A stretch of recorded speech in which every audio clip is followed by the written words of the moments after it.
good things about capitalism and entrepreneurs is there's a feedback loop.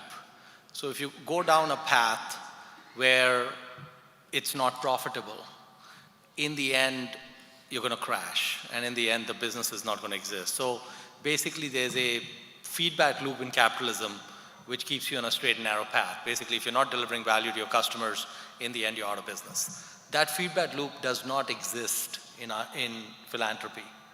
I mean, if you've got like the John and Catherine MacArthur Foundation, large pot of money, and you keep giving away 5% a year and your investment returns are more than 5% a year, it really doesn't matter what's happening, you can go forever. So there's a critical difference between entrepreneurship and philanthropy from that point of view, where philanthropy does not have these market-driven signals. So when an entrepreneur runs a business, he has an idea in his head. He goes out with the idea. 99% of the time, that idea is wrong. Maybe 30% wrong, maybe 20% wrong. He has to make changes.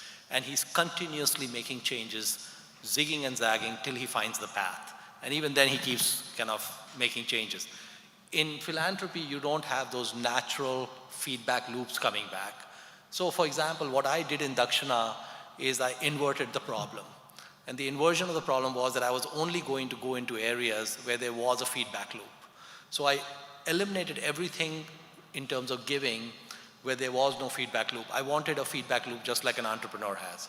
And for us at Dakshina, the feedback loop is selections of IIT, percentage of our kids getting accepted into IITs and NITs. Every year we get a data point from the IITs. We don't control that, they control it. And that number goes up and down, and we as a team, the entire management team looks at the numbers, looks at the data, analyzes it, tries to figure out what we need to change, and then adjust to it. And I wanted to make sure that's the case. So it's not possible to do that in many parts of philanthropy, and many parts of philanthropy deserve funding even though there's no feedback loop. But I think it's useful if the heads of philanthropic organizations understand that the feedback loops are important and try to set up some way to get that artificially created so it becomes just like an entrepreneurial engine.